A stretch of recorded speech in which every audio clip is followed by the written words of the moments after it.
Почитувани представници на медиумите, почитувани сограѓани.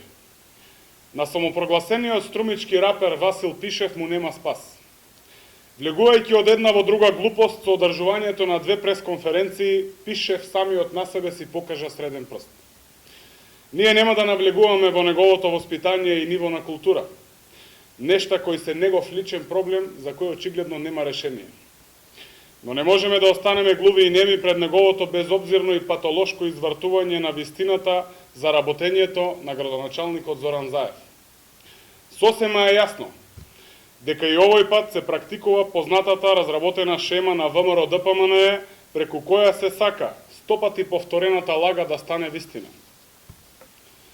Таа шема се готви во познатата кујна, во Скопје наречена Центар за комуникации на ВМРО ДПМН, каде што се фабрикува лагата што треба да се продаде на јавност. Потоа се наоѓа партиски извршител, кој треба на пресконференција таа лага да ја пласира. По можност тоа да биде човек кој не знае да размислува со своја глава. На крајот, медиумските измекери лојални на власта издвојуваат значаен временски дел од своите вести за бомбастично да го пренесат кажаното на пресконференцијата, а за реакцијата на засегнатата страна, од пласираната лага одделуваат едва и неколку секунди. На тој начин, политичко-медиумското, злосторничко братство мисли дека завршило голема работа во мамењето на граѓаните.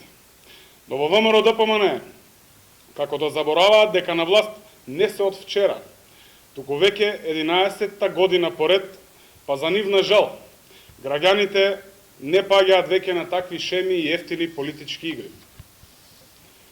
Тие добро знаат дека си имаат работа со тешки измамници и криминалци кои од Македонија создадоа црна дупка на Балканот. Во конкретниот случај со двете пресконференции, најголем губитник е Васил Пишев, кој стана предмет на критики и подснев од целата македонска јавност. Кутриот дојде во состојба, мешајќи баби и жаби, да го демантира во својата втора пресконференција тоа што го кажа на првата.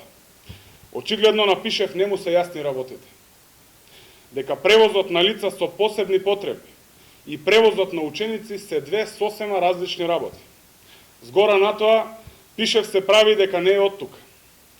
Па невешто прави споредба меѓу јавните набавки во Струмица и Битола, иако добро знае дека во општина Струмица тоа се прави според пропишана законска регулатива со електронско јавно наддавање, а според наводите од обвинението во Битола тоа се правело во 4 очи.